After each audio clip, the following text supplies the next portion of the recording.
कांग्रेस में जबरदस्त धर्म संकट। मध्य प्रदेश में सरकार जाने के बाद अब राजस्थान में भी खतरा। सचिन पायलट हुए पार्टी से बाहर।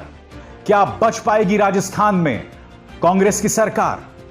मेरे यानी अभिसार शर्मा के साथ जुड़ेंगे कांग्रेस के प्रवक्ता गौरव वल्लभ और उनसे होगी सीधी बात, बेबाक सवाल, कांग्रेस आला कमान के रवैये और कांग्रेस के सामने पैदा हुए संकट पर। देखिए, एक ऐसे दौर में जब मीडिया पूरी तरह से नतमस्तक हो जाए, बहुत जरूरी होता है कि देश का ऑपोजिशन जो है वो सक्रिय रहे और देश का ऑपोजिशन मजबूत हो। इस वक्त कांग्रेस का जो संकट राजस्थान में चल रहा है वो सिर्फ राजस्थान तक सीमित नहीं है, वो बड़े सवाल खड़े कर रहा है। और वो बड़ा सवाल क्या है कि क्या बतौर विपक्षी दल कांग्रेस अपना कर्तव्य निभा पाएगी, खासकर जिस तरह से पूरा क्राइसिस हैंडल हुआ है। मेरे साथ हैं कांग्रेस के बेबाक प्रवक्ता गौरव वल्लभ। जी हां, जो कई लोगों को 5 ट्रिलियन में कितने जीरोस हैं बताते रहे हैं पहले भी। गौरव, स्वागत है आपका। गौरव, मेरा पहला सवाल, क्या यह संकट टाला जा सकता था? आखिर क्या वजह थी कि मामला यहां तक आ गया कि वो शख्स जिसके पिता कांग्रेस में थे, जिसकी मजबूत जड़ें रही हैं कांग्रेस में, अब उस शख्स को बाहर का रास्ता दिखाया जा रहा है? क्या इस संकट को टाला जा सकता था? देखिए अभिशार जी, परिवार का हर सदस्य महत्वपूर्ण होता है, इसमें कोई दो राय नहीं है। और सचिन पायलट जी हमारे महत्वपूर्ण और बड़े नेता थे और मैं तो उनके लिए चाहूंगा ईश्वर उनको सफलता दे जहां पे भी वो काम करे। पर क्या कोई परिवार का सदस्य अपनी रुष्टता में इतना नाराज हो जाए कि वो परिवार के ऊपर ही बुलडोजर लेके आ जाए? क्या ये नैतिक है? क्या ये उचित है कि परिवार का सदस्य नाराज होके अपने घर के ऊपर ही बुलडोजर फिराने के लिए उतारू हो जाए? और ऐसा क्यों हुआ है? मुझे ऐसा लगता है अभिसार जी कि पायलट जी और हमारे जो और एमएलए हैं या जो 2 मंत्री हैं जिनको आज पदमुक्त किया है, वो भाजपा के षड्यंत्र का हिस्सा बन गए। काहे बकाए, मेरे को लगता है वो चाहते भी नहीं थे, पर भाजपा की कॉन्स्पिरेसी में, षड्यंत्र में वो अपने आप को उन्होंने जकड़वा दिया। ये एक अनफॉर्चुनेट इंसिडेंट है। मैं व्यक्तिगत रूप से और पार्टी के ओर से दोनों रूप से मैं आहत हूं, मुझे दुख है, क्योंकि सचिन पायलट जी एक मेहनत करने वाले नेता हैं। गौरव, एक बात बताइए, एक ऐसा वक्त जब कोरोना संकट चल रहा है, एक राज्य का मुख्यमंत्री अपने ही उप मुख्यमंत्री को पुलिस का नोटिस भेजता है। मैं जानता हूं आप क्या कहेंगे कि गहलोत साहब ने खुद को भी वो नोटिस भेजा था, मगर गौरव सोचिए, इस कदर कड़वाहट थी इन दोनों नेताओं के बीच कि मुख्यमंत्री अपने उप मुख्यमंत्री को पुलिस का नोटिस भेज रहे हैं। कल्पना से भी विचित्र है। इसे आप कैसे जायज ठहराएंगे? देखिए, ये क्यों हुआ ये समझना पड़ेगा। 2 लोग पकड़े भी गए जिनके वीडियोज और जिनके पूरे वार्तालाप पुलिस ने ट्रेस किए, जो सरकार को गिराने का वहां षड्यंत्र रच रहे थे। 2 लोग पुलिस ने पकड़े भी और उनकी फोन के रिकॉर्ड के आधार पर कई लोगों को नोटिस भेजा। आपने सही कहा, मुख्यमंत्री को भेजा, उप मुख्यमंत्री को भेजा, मुख्य सचेतक को भेजा, कई मंत्रियों को भेजा, कई एमएलए को भेजा, क्योंकि वहां कॉन्स्पिरेसी रची जा रही थी। अभिशार जी, जयपुर में, जोधपुर में, उदयपुर में, कोटा में लोग ट्रैक कर रहे थे, लोग वो मध्य प्रदेश वाला मॉडल रिप्लिकेट करना चाह रहे थे।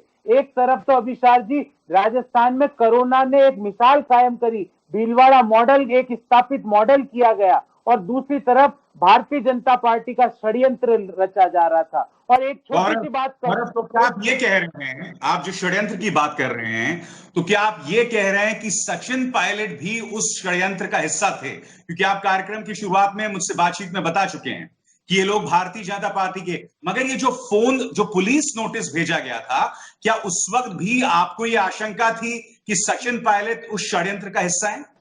नहीं, सचिन पायलट जी, मैं आज भी नहीं कह रहा कि वो षड्यंत्र का हिस्सा है कि नहीं है, ये किसी को जानकारी नहीं है। पर मैं नोटिस का जवाब दे रहा हूं कि नोटिस इसलिए भेजा गया कि जो 2 लोग पकड़े गए, उनके आधार पर कई लोगों को नोटिस भेजा गया। और अभिसार जी, यही तो डिफरेंस है कांग्रेस गवर्नेंस और बीजेपी गवर्नेंस से। एक तरफ तो कानून का राज होता है, संविधान का राज होता है, मुख्यमंत्री भी कानून के ऊपर नहीं है, उप मुख्यमंत्री भी कानून के ऊपर नहीं है। और दूसरी तरफ 4 दिन पहले हमने अभिषेक जी देखा कि कानपुर से 15 किलोमीटर पहले गाड़ी पलटी जाती है क्योंकि वो अपराधी किसी मुख्यमंत्री का, किसी नेता का नाम ना ले ले। यही बेसिक डिफरेंस भी है कांग्रेस का गवर्नेंस मॉडल और बीजेपी के गवर्नेंस मॉडल में। देखिए, ये बातें सुनने में बहुत अच्छी लगती हैं गौरव, मगर मुझे एक बात बताइए ना, आप मध्य प्रदेश की सरकार गंवा चुके हैं उसी गुटबाजी के चलते। राजस्थान में बिल्कुल एक संकट के मुहाने पर आपकी सरकार खड़ी हुई है। आप ये जो बड़ी बड़ी बातें करते हैं सुनने में बहुत अच्छा लगता है, अच्छा फलसफा है, मगर हकीकत ये है कि इन्हीं मतभेद के चलते आपकी मध्य प्रदेश में सरकार गई और लगता है आप उससे सबक नहीं ले रहे। मैं एक सवाल, हालांकि अभिषेक जी जर्नलिस्ट से सवाल नहीं करना चाहिए एक प्रवक्ता को, पर आप एक सुनने वाले जर्नलिस्ट हो जो लोगों की बात भी सुनते हो। मैं आपसे सवाल करता हूं अभिषेक जी, और आप थोड़ा सा मुझे जवाब देना। क्या व्यक्तिगत महत्वाकांक्षाएं 8 करोड़ राजस्थानियों के जो मैंडेट है उससे ऊपर होती है कि उससे नीचे होती है? जिन 8 करोड़ राजस्थान के लोगों ने मैंडेट दिया, कांग्रेस को 123 सीटें कांग्रेस और उनके सहायक दलों को दी, एक कुशासन और एक करप्ट गवर्नमेंट जो चल रही थी जिसके लिए कई तरह के उपनाम थे, 8 PM 9 CM तरह के उपनाम दिए जाते थे, उसको हटा के कांग्रेस को मैंडेट दिया। क्या व्यक्तिगत महत्वाकांक्षाएं उस मैंडेट के ऊपर होती है कि उस मैंडेट के नीचे होती है? मुझे लगता है कि सचिन पायलट जी या कोई भी बड़ा नेता, आज समय था कि हम ये बात करते, सचिन पायलट जी ये बताते कि कोरोना को हम किस तरह राजस्थान में और हरा सकते हैं, ये बताते कि रोजगार को राजस्थान में और कैसे अव्वल ला सकते हैं, ये बताते कि हमने जो हमारे जो मैनिफेस्टो में घोषणाएं करी उसको हम क्रमबद्ध तरीके से कैसे लागू कर सकते हैं। पर अनफॉर्चुनेटली, मैं अनफॉर्चुनेटली वर्ड पे एम्फेसाइज कर रहा हूं, अनफॉर्चुनेटली पायलट साहब जैसा बढ़िया, ऊर्जावान, दूरदर्शी नेता भारतीय जनता पार्टी की चालों को नहीं समझ पाया। नहीं, देखिए, ऐसा है, अगर आप ये कह रहे हैं कि पायलट को ये तमाम बातें करनी चाहिए थी, तो इसी कोरोना संकट के बीचों बीच मुख्यमंत्री को भी वो लेटर नहीं भेजना चाहिए था, क्योंकि जो ट्रिगर था गौरव, वो लेटर ही था। आप रुक सकते थे ना। ऐसी क्या जल्दबाजी थी कि आपको लेटर अपने उप मुख्यमंत्री को भेजना पड़ा, जिसकी वजह से ये पूरा चेन रिएक्शन के तौर पे सामने उभर कर आ रहा है? आपको मैं कह रहा हूं ट्रिगर लेटर नहीं था। आप देखिए, कल एक घटना होती है, राजस्थान प्रदेश कांग्रेस के उपाध्यक्ष के ऊपर इनकम टैक्स की रेड डाल दी जाती है, राजीव अरोड़ा जी के ऊपर। धर्मेंद्र राठौड़ राजस्थान प्रदेश कांग्रेस के एक और नेता, उनके ऊपर इनकम टैक्स की कार्रवाई होती है। गहलोत साहब के पुत्र के कोई मित्र हैं, उनके ऊपर ईडी की रेड डाल दी जाती है। ये पूरी एक प्लान बन रहा था कोरोना काल में भी। गौरव, मैं बीजेपी के काम करने के तरीके को समझता हूं। मैं समझ गया था कि जब आप अपनी सरकार बचाने की जद्दोजहद कर रहे थे, तो जैसा कि भारतीय जनता पार्टी की स्क्रिप्ट होती है, वो लोग फिर अपनी एजेंसीज का इस्तेमाल करके फिर दबाव बनाते हैं विपक्षी पर, यानी कि आप पर।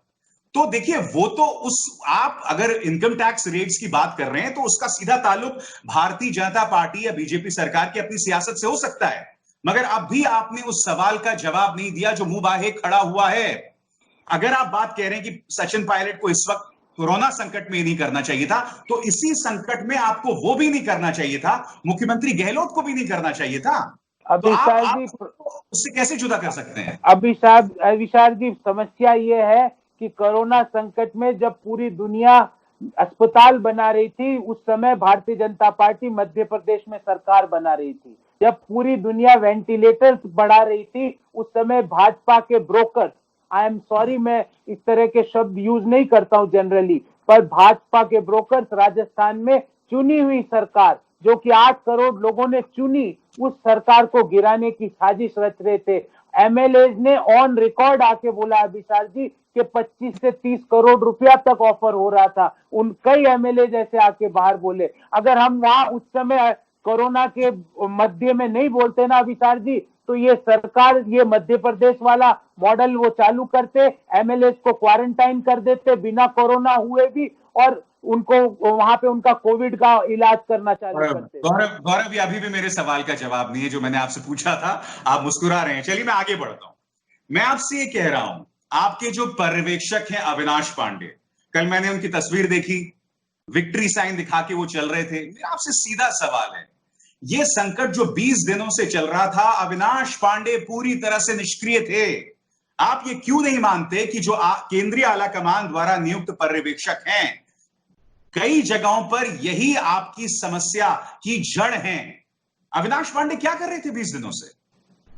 देखिए, अविनाश पांडे जी क्या कर रहे थे और जो हमारे पर्यवेक्षक गए वो क्या कर रहे थे, उसका तो उत्तर एक लाइन में दूंगा कि कल 109 विधायकों का साइंड कॉपी और उनकी उनकी सारी उपस्थिति कल पूरे मीडिया ने देखी, और आज हमारे मुख्यमंत्री श्री अशोक गहलोत जी ने 109 विधायकों की साइंड कॉपी राज्यपाल महोदय को दी। तो ये कहना कि वो कुछ नहीं कर रहे थे गलत है, मैं इस बात से सहमत नहीं हूं। पर मैं आपको ये बार बार कहता हूं अभिसार जी, व्यक्तिगत रूप से भी मैं आपको बोलता हूं, मैं बेबाक बात करता हूं, आपको पता है, व्यक्तिगत रूप से भी सचिन पायलट जी के जाने से मैं व्यक्तिगत रूप से भी आहत हूं, क्योंकि वो जवान व्यक्ति थे और उनके अंदर दूरदर्शिता है, मैं ये मानता हूं, उनमें ताकत है, सोच है, पर वो भारतीय जनता पार्टी की जो चाल है उसको समझ नहीं पाए। हमने उनको कल भी हमारे पर्यवेक्षक गए, उन्होंने कहा सुबह का बुला शाम तक आ जाए, आ जाओ। आज कल शाम को हमने कहा आज सुबह 11 बजे तक आ जाओ, पर पता नहीं क्या उनके मन में ऐसी क्या बात हुई। हमने कहा आपके हर सवाल का हम बैठ के हल निकालेंगे, ये नहीं कहा कि हम उनकी तो समस्या एक ही थी ना, उनकी समस्या गौरव एक ही थी, मुख्यमंत्री बनना चाहते थे वो। मैं आपसे जानना चाहता हूं कि क्या आपको क्या खबरें मिल रही है, क्या उनका बीजेपी जाना तय है? वो पीएल पुनिया साहब के मुंह से गलती से निकल गया था एएनआई को इंटरव्यू में, जिसे बाद में गिरफ्तार किया था, मगर मैं आपसे जानना चाहता हूं क्या उनका जाना तय है बीजेपी में? क्या खबर मिल रही है? अभिसार जी, मैं आपको सच बता रहा हूं, मुझे कुछ नहीं पता है कि वो बीजेपी जाएंगे कि नहीं, पर उन्होंने जो उनके सोर्सेस से खबर चल रही है उसके अनुसार वो बीजेपी नहीं जा रहे हैं, ऐसा टीवी में मैं देख के आपको बता रहा हूं। पर समस्या ये है, आपको एक चीज पूछता हूं और आपके दर्शकों से भी पूछता हूं, अगर वो मुझसे असहमत हैं तो मुझे लिखिएगा। एक व्यक्ति को 4 महीने ज्वाइन करने के बाद एमपी बनाया जाता है 26 वर्ष की उम्र में, 26 ईयर्स की एज में वो मेंबर ऑफ पार्लियामेंट थे, 30 वर्ष की उम्र में वो केंद्र सरकार में मंत्री थे, 35 साल की उम्र में अभिसार जी क्षेत्रफल और भूभाग के हिसाब से आज राजस्थान देश का सबसे बड़ा राज्य है, 35 वर्ष की आयु में वो राजस्थान के प्रदेश कांग्रेस अध्यक्ष थे, 40 साल की उम्र में वो देश के सबसे बड़े राज्य भूभाग के अनुसार के उप मुख्यमंत्री थे। तो ये कहना कि पार्टी यंग लोगों को कुछ नहीं कर रही है या उनकी महत्वाकांक्षाएं वो थी, मुझे लगता है पार्टी ने जितना उनको दिया है, मेरी लिविंग मेमोरी में, आई मे बी रॉन्ग अभिसार जी, पर मेरी मेमोरी में कोई भी political party, neither BJP nor Congress nor any regional party had given this amount of freedom, this amount of authority, this amount of power to any leader in 17 years. 2003 में उन्होंने राजनीति join करी और 2020 में आज है, 17 साल में वो सांसद रह लिए 2 बार, वो केंद्र सरकार में मंत्री रह लिए, वो प्रदेश कांग्रेस अध्यक्ष रह लिए। ये जो आप बातें बता रहे हैं ना, ज्योतिरादित्य जी के साथ भी ऐसा ही था, मगर मुझे ऐसा लग रहा है आप लोग सबक नहीं ले रहे। ये सब वंशवाद की विरासत है, ये सब with golden spoon in the mouth पैदा होते हैं, मगर वही गौरव वल्लभ को 4 गुना ज्यादा संघर्ष करना पड़ता है। तो कांग्रेस सबक क्यों नहीं ले रही है? क्यों इतना एतबार उन लोगों पर जो with golden spoon in the mouth पैदा होते हैं, और गौरव वल्लभ जैसे प्रवक्ताओं को 4 गुना 10 गुना ज्यादा संघर्ष करना पड़ता है? देखिए अभिसार जी, मैं आपको एक चीज बताता हूं, मैं एक शिक्षक हूं, मेरे पिता माता दोनों शिक्षक थे, रिटायर हो चुके हैं। पिछले 3 साल हुए मुझे कांग्रेस ज्वाइन किए, 3 साल में क्या कांग्रेस ने मुझे एक प्लेटफॉर्म नहीं दिया, सम्मान नहीं दिया? तो ये कहना कि गौरव वल्लभ को ज्यादा करना पड़ता है, सबको बराबर करना पड़ता है अभिसार जी, पर मैं ये मानता हूं कि गौरव वल्लभ इंतजार कर रहा है, गौरव वल्लभ के पास टाइम है, उसको पता है कि कंटिन्यूटी से ही चीजें आगे बढ़ती है, और गौरव वल्लभ को पता है कि अगर लगे रहे तो एक दिन शीर्ष पे जाना तय है। और सचिन पायलट जी को भी यही पता था, पर वो एक कॉन्स्पिरेसी, एक षड्यंत्र का शिकार हो गए, बस अनफॉर्चुनेटली। गौरव एक बात बताइए, मैं एक कल्पना कर रहा हूं, एक चित्र की कल्पना करता हूं कि राहुल गांधी बैठे हैं मेज पर, सामने सचिन पायलट और अशोक गहलोत हैं। ये मेरी कल्पना है, क्या ये साकार नहीं हो सकती? मैं ऑन रिकॉर्ड आपको बोलता हूं कि पिछले 3 दिन में अभिसार जी, राहुल गांधी जी, सोनिया गांधी जी, अहमद पटेल साहब, चिदम्बरम साहब, रणदीप सुरजेवाला जी, वेणुगोपाल साहब, इन 6 लोगों ने कम से कम 6 बार पायलट साहब से फोन पर बात की। जानते हैं? नहीं, देखिए, फिर आप गलती कर रहे हैं गौरव साहब, फिर आप गलती कर रहे हैं। वही गलती आपने मध्य प्रदेश में की थी। मैं आपसे क्या कह रहा हूं कि कांग्रेस अध्यक्ष सोनिया गांधी या राहुल गांधी, क्योंकि ये दोनों कांग्रेस के सबसे कद्दावर नेता हैं, मैं आपसे कह रहा हूं कि अगर ये दोनों, इन दोनों जो वॉरिंग फैक्शंस है, अगर मैं उस शब्द का इस्तेमाल करूं, सामने बैठ के उन्हें संबोधित करते, तो क्या इस समस्या का समाधान नहीं हो सकता था? आप बता रहे हैं मुझे कि इन लोगों ने बात की, वो मैं भी जानता हूं, मगर मर्म जो है मुद्दे का, उसे आप संबोधित क्यों नहीं करते हैं? सामने बिठाकर उनमें मतभेद क्यों नहीं दूर करते हैं? आखिर ये पहल क्यों नहीं राहुल गांधी या कांग्रेस अध्यक्ष सोनिया गांधी कर पाती? पर आप एक चीज समझिए विशाल जी, जब व्यक्तिगत महत्वाकांक्षाएं आपको मैंडेट से बड़ी हो जाती है तो कौन कैसे उसका मर्म कैसे लगाया जाएगा? मैं सीधी बात करता हूं विशाल जी, एक बात कहता हूं, 109 एमएलए अशोक गहलोत साहब के साथ है ना, तो आप अगर इन एमएलए के अनुसार किसको मुख्यमंत्री बनना चाहिए वो तो एमएलए तय करेंगे। 109 एमएलए यदि कहते हैं कि अशोक गहलोत जी बनेंगे तो बनना ही है। इसमें कौन क्या दे? आपके अभिसार जी के कहने से या गौरव के कहने से कोई मुख्यमंत्री बन सकता है क्या? मुख्यमंत्री बनने के लिए एमएलए की बनना तो गौरव, मैं मुख्यमंत्री पद की तो बात ही नहीं कर रहा हूं, मैं मुद्दे की समाधान की बात कर रहा हूं। देखिए, अगर मैं थोड़ा पीछे भी जाऊं, ज्योतिरादित्य सिंधिया के साथ लगातार जो संबंध थे कमलनाथ जी के, दिग्विजय जी के, वो कड़वे बने हुए थे। किसी को चाहिए था इन तमाम नेताओं के मंच पे बैठता, और ऐसा नहीं कोशिश नहीं हुई थी। मध्य प्रदेश का मैं जानता हूं कि कम से कम एक बिजनेसमैन के घर पे इनकी बैठक हुई थी, और मैंने खबर पड़ी थी कि उस बैठक से ज्योतिरादित्य सिंधिया गुस्सा होकर चले भी गए। मैं कहता हूं उस बिजनेसमैन की जगह राहुल गांधी या सोनिया गांधी क्यों नहीं थे? ये तो एक प्रक्रिया है। आपको ऐसा क्यों लगता है कि ये नहीं हुआ होगा? क्या किसको अच्छा लगता है अभिसार जी? आप छोड़ दीजिए, मैं किसी आपको बोलता हूं, आपको अच्छा लगेगा कि गौरव जो आपका दोस्त है या आपका कोई मिस्टर एक्स दोस्त है या आपके साथ जो काम कर रहा है बरसों से, 20 साल से, जो आपकी पार्टी में कदम से कदम मिला के चल रहा है, वो आज साथ में नहीं है, तो ये कोई मैं कोई इसमें फक्र महसूस नहीं कर रहा हूं। मुझे दुख है, मैं इससे आहत हूं और पार्टी भी आहत है। पर समस्या ये है कि जब व्यक्तिगत महत्वाकांक्षाएं 9 करोड़ 8 करोड़ राजस्थानी लोगों की मैंडेट के ऊपर आ जाती है तो कोई भी कुछ भी बैठा दे, वो हो नहीं सकता।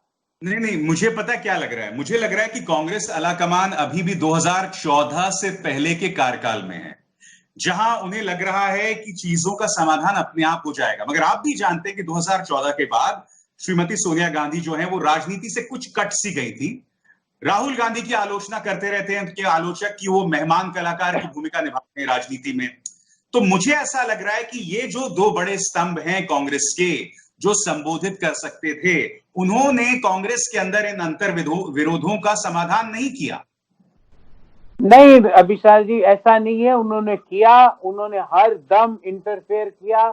मैं 2-3 दिन की भी बात बता दी, उससे पहले भी इंटरफेयर किया। और पायलट साहब के लिए राहुल गांधी जी से मिलना और गहलोत साहब के लिए राहुल गांधी जी और सोनिया गांधी जी से मिलना कोई समस्या थोड़ी है, कोई समस्या नहीं, और पहले मिले भी है। पर समस्या जब उत्पन्न हो जाती है, जब हम बार बार आग्रह करते रहे पायलट साहब को भी और हमारे जो भी एमएलए और मंत्री उनके साथ हैं कि आप विधायक दल की बैठक में आइए, बैठ के सारी बात करेंगे, सारे मुद्दों पे चर्चा होगी और हर मुद्दे का हल निकाला जाएगा।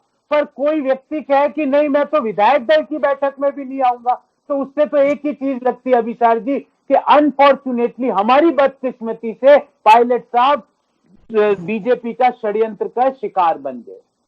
गौरव, मैं आपसे यह भी जानना चाहता हूं, देखिए मैंने आपको मध्य प्रदेश और राजस्थान की तो मिसाल दी ही, छत्तीसगढ़ में भी उसी तरह से 2 फाड़ है आपकी सियासत। एक तरफ मुख्यमंत्री बघेल तो हैं, दूसरी तरफ टीएस सिंहदेव हैं, क्योंकि मुझे पता है कि दोनों पक्षों के बीच में किस तरह की रस्साकशी है। पंजाब में तो चलिए हाशिए पर चले गए सिद्धू। तो मैं आपसे ये कह रहा हूं कि ये जो कांग्रेस के राज्यों में कद्दावर नेताओं की अहम टकरा रहे हैं, इसका खमियाजा कहीं ना कहीं आप सरकारों के जरिए भुगत रहे हैं, आपकी सरकारें जा रहे हैं।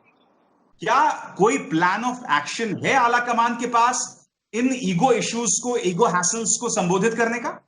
देखिए, आला कमान जहां जरूरत होती है, जहां इंटरफेयर करना होता है, लोगों को बैठा के समझा के एक कंसेंसस ओपिनियन बना के, एक आइडियोलॉजी का ओपिनियन बना के आगे बढ़ती है। पर समस्या अभिसार जी, मैं आपको फिर कहूंगा, आपको लगेगा मैं बार बार क्यों रिपीट कर रहा हूं, पर आप खुद बताइए कि अगर बीजेपी की ये कॉन्स्पिरेसी नहीं होती तो क्या आज ओम प्रकाश माथुर जो यहाँ के उपाध्यक्ष है, वो आज जयपुर क्यों भाग के गए? क्या कोई जन्मदिन में शरीक होने गए, कोई शादी में शरीक होने नहीं गए ना? क्यों भाग के गए ओम माथुर जी?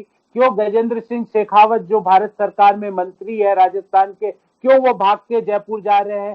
क्यों वहां पे विधायकों की बैठक बुलाई जा रही है बीजेपी के द्वारा? ये सारी चीजें, क्यों इनकम टैक्स के छापे पड़ रहे हैं, क्यों ईडी और सीबीआई एंटर हो चुकी है, ये सारी चीजें समझ में आ रही है। पर अभिसार जी, एक कहते हैं ना, एक अच्छी बात यह है कि आज भी 109 एमएलए अशोक गहलोत जी के नेतृत्व में सरकार बनाने और चलाने के लिए तैयार है, और मुझे पूर्ण विश्वास है कि ये सरकार अपना पूरा कार्यकाल पूरा करेगी। चलिए, बहुत बहुत शुक्रिया गौरव वल्लभ, आपने मेरे लिए वक्त निकाला।